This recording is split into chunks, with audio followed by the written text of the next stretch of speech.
We're in the current midst of the coronavirus, and it's a very interesting time indeed. They're saying it could be the new normal. Welcome back, everyone, to the 3 Feet Radio Show for the first time in a very, very long time. And joining me in the studio is my co-host, Luke Herbert. G'day, Luke. Strange times at the moment. G'day, Ben. It is very strange times, and I asked the viewer to forgive my lighting situation, but it's going to require a Sparky to fix sometime down the road when we get a degree of normality back, Ben. More importantly, though, I've got my coffee machine, and my coffee machine's in one piece. No one has had to come and fix it. Well, look, did you ever get sick of filling in the insurance claims for new coffee machines?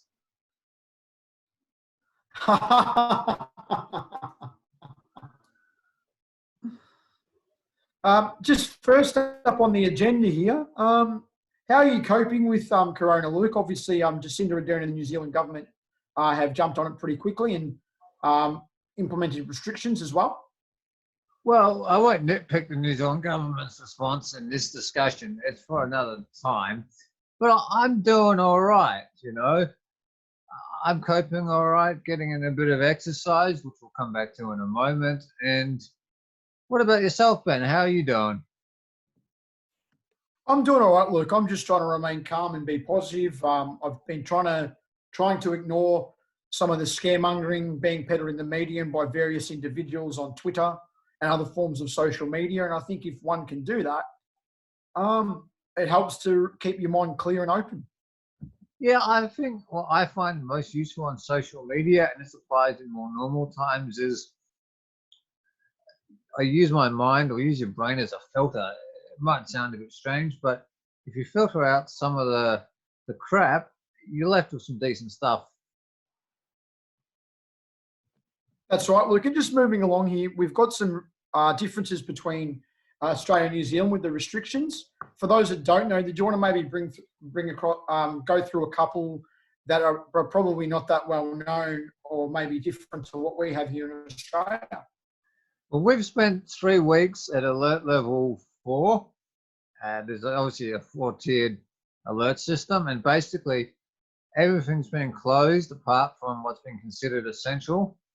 So that's been supermarkets, a couple of retailers to sell laptops, and things like heaters because we're going into winter, and we're predominantly a cooler climate.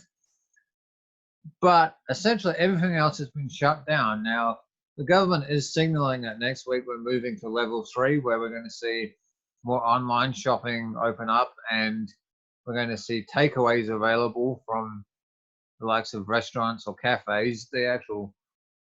They won't actually open to patrons like they would normally. Bars will still be closed, and probably, unless the restaurants can serve takeaway food, they'll be closed. So we're starting to see the climb down from lockdown. And while we don't delve into it on this show, the difficulty in New Zealand and to an extent in Australia is always going to be, how do we get out of lockdown without getting back to square one? Here in Australia, Luke, we're actually probably a little bit opposite. Anywhere that does do food in that, they're essentially allowed to be open, but takeaway, we haven't had a total lockdown here. We're currently at level 3. What's been really confusing though, with regards to what one can and can't do, especially here in Victoria, which is my home state in Australia, it's not been very clear or consistent, because it said you can the only things you can do really is go out for essentials like supplies or food, medical appointments, and a couple of other things as well. But then there's so many grey areas saying what you can do and what you can't do. For example, it's okay to go to the beach and go for a swim because that's classed as exercise. Mm-hmm. But then a guy the other day lives 200 metres from a beach here in Melbourne, and out of nowhere, a police boat comes hurtling along in the water and screaming at him to get out of the water. Paddleboarding should be classed as exercise, yet he got threatened with a fine if he didn't get out of the water. See what I mean? There's inconsistencies there, and there's been a lot of that in Victoria. And as you may know yourself from following the media, Luke, there's been some ridiculous fines issued by police. Well, there's ups and downs to the New Zealand approach. The up has basically been mostly, it took probably a week or two for us to get to required consistency we needed, and the cops have been a bit of too much of a law to themselves in places, as you have sort of hinted at, Ben. But generally speaking, if you go into a widespread lockdown and you only keep supermarkets and a few online retailers open online, generally it's not hard to get the message across, and you can avoid most of the inconsistencies. Now, the criticism that is drawn towards New Zealand's approach, and depending on the per capita or per head of population death toll at the end of this, the criticism that is or could be made is that you're shutting down a lot of businesses, and the economic impact is far higher in New Zealand than in Victoria, the other states in Australia. And we're not going to delve into it overly, but some small to medium businesses simply are not returning after lockdown. How even Burger King's future is looking rather dodgy in New Zealand.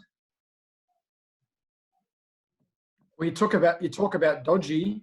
It looks like unless they can get a government bailout, Virgin Australia, the airline, could be on the pardon the pun, on the verge of receivership, for example. Well, we know that the New Zealand government's going to loan Air New Zealand money, and we had to touch on some of these topics on the show. We don't normally do politics, but we can't really avoid it in these times. So I'm not quite sure really what to say. I mean, there's certainly arguments against giving Air New Zealand money. It's just not really, this is not quite the forum for it. Well, we'll just have to see when the travel restrictions are lifted too, Luke. When the borders become open again, we just got to wonder how long that will be. You and I were talking online the other day, and off air, should we say, about that? And you were saying you reckon it will be a while before the travel bans are lifted in both Australia and New Zealand. Well, I think so. I mean, I expect the Australia-New Zealand border to be one of the first to reopen globally because of the amount of people and goods that travel between the two countries. And as assuming Australia and New Zealand economically recover and we don't hit another Great Depression, there's going to be Kiwis going to work in Australia again, and that is a source of labour in Australia one way or another. But even that, I think, would be a fair way off. The public has to have confidence you can reopen the Australian border safely. Whether or not you implement a mandatory testing regime for the virus at each side of the border, again, it remains to be seen. But if there's a danger that we can allude to here, Ben, and we probably touched on it, not today, but probably the last time we talked, it's maintaining public confidence in lockdowns or government's responses in Australia and New Zealand. Because if you lose public confidence, people are not going to do physical distancing or social isolation. They're just not going to bother. That's the long short of it. It is, Luke. It is. And just moving along, what's been really good about this current situation has been on social media. We've been able to see what members of the netball fraternity have been up to. In particular, who we're hoping to have on the show soon, in Sue Gordian with Gordys Gasbags. I know you've had a listen to most of the episodes, Luke, and they've been quite good, in your opinion. Yeah. I missed the first couple, but they've been going at 10 p.m. New Zealand time. And look, they're fantastic fun. They go for about a half hour. She's had a range of Australian guests, and it's quite light-hearted at times, including karaoke towards the end of each interview. If people haven't tuned into it, even if you're a Kiwi, make some time out of your day if you're a netball fan and tune in. For most people, unless they're an essential worker like a nurse or supermarket worker in New Zealand, they've got plenty of time on their hands. I'm sure that applies here in Australia too, although it's probably different once again, what's classed as essential there and what's not essential here, Luke. And another one that I've really enjoyed watching is seeing Tamsin Greenway with her children doing some coaching drills that netballers can do in isolation. Have you seen that as well? Yeah, Kerry Wells, the coach of the Northern Stars, has done drills with her kids and put it on her Facebook page and Instagram. And they've been quite imaginative. So again, I would recommend people check that out and leave a supportive comment. I must say, by the standards of New Zealand or Kiwi land, the Northern Stars coach, she really gets social media, which is really great for fans and it's great for our show for material. But just also briefly, every few days, some still players, tomorrow their coach, have been taking over the team's Instagram and answering questions. as an individual, Storm Purvis, who plays for the Northern Stars, she answered questions today on her Instagram as well through the Ask Question feature.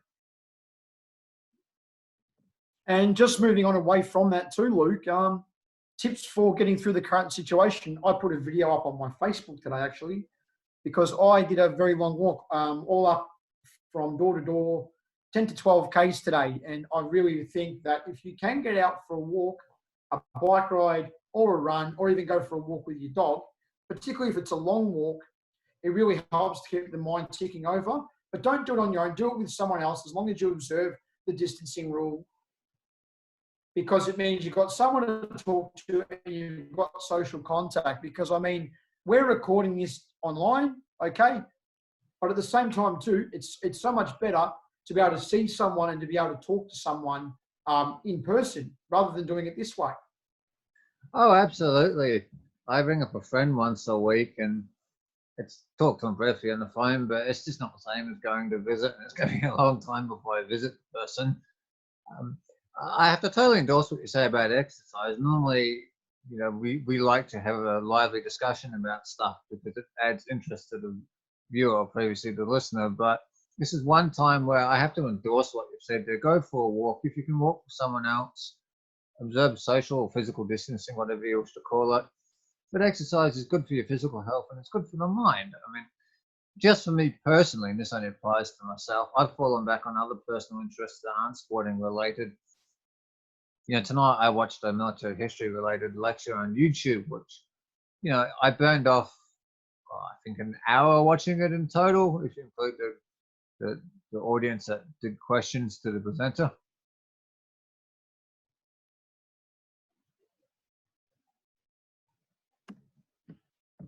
And I totally concur with that, Luke. YouTube's been great. I've watched a fair bit of stuff on YouTube. And Netflix has been really good too, being sports fans that we are. I'm really excited for next Monday when the Michael Jordan documentary series is being released, including some unseen footage from 97-98 when the Chicago Bulls won the championship. Really looking forward to seeing that. Yeah, Netflix has some good stuff. I watched a film on there before the pandemic. I think it's called We Are Marshall. That's a good watch if you're into sports films. Any Given Sunday is also on Netflix. I've always liked that film. Yep. And what was that We Are Marshall? What's that all about? I would have to go over and look up the university or college in American terms names, but it's about an American college in the late 60s or early 70s. Their American football or gridiron team is wiped out in a plane crash, and they bring in a coach. They rebuild the program from scratch, basically, and it's set on real life events in a small town. That's how the town copes and how they rebuild the program. Right. Sounds quite interesting. There's so much stuff on there, even if I'm not necessarily a full-on sports fan, just some other docos. I know you love politics, Luke. I'm not the most politically aware person, but I've been watching a fair few political docos as well, including a series about Donald Trump, charting from where he started back in the 70s as a property developer to president of the United States now. Yeah, I mean, there's plenty of historical material there in Trump's political rise. That's not an endorsement of Donald Trump, but simply for future historians or people that want to understand his political rise, look, there's no shortage of factors and material out there. Anything from NAFTA, the terrible trade agreement that saw American manufacturing jobs go overseas, to the general distrust Americans have both culturally and more so of late in Washington, D.C. Look, it's a whole 6-hour discussion by itself if somebody wanted to have it. Yeah, you're right. That's right. Everyone would have very, very different viewpoints. And one last one for those Netflix fans out there. I haven't seen it yet. It's not a doco. It's kind of a doco, but it's kind of not. One called Nachos, charting Pablo Escobar from when he started to now as a drug lord. It's called Nachos. Yeah, I've seen it might have been on Netflix or Amazon Prime, another documentary on Escobar, and there's also the series Narcos, which covers the narcotics trade in more contemporary times. Because Yeah, I just Escobar's mentioned been that. gone a while, though he's probably the most Yeah, well known of the drug lords simply because how far he went. You know, he assassinated members of the Catholic Church, which, you know, in you know, Mexico and places like that, Colombia, you just don't do that. It's a, for lack of a better term, it's a cultural no-no. It's a norm that you just don't violate because you'll get population's backs up. I mean, you know, I think at one point he was running his own newspaper, got elected to the Colombian, their version of a parliament. He was out of control. he was a bit out of control, wasn't he? Oh, look, I mean, he's still probably the most well-known of the drug lords. But if people like that subject matter, go to YouTube and look up a documentary called Cocaine Cowboys. There's also a sequel to it. I think if people, if they're enjoying that kind of material at the moment, they will enjoy Cocaine Cowboys. All right, Luke, it's been good to chat, and keep safe in New Zealand. Yeah, and everyone keeps safe across the ditch and around the world as well. Thanks for joining us, everyone.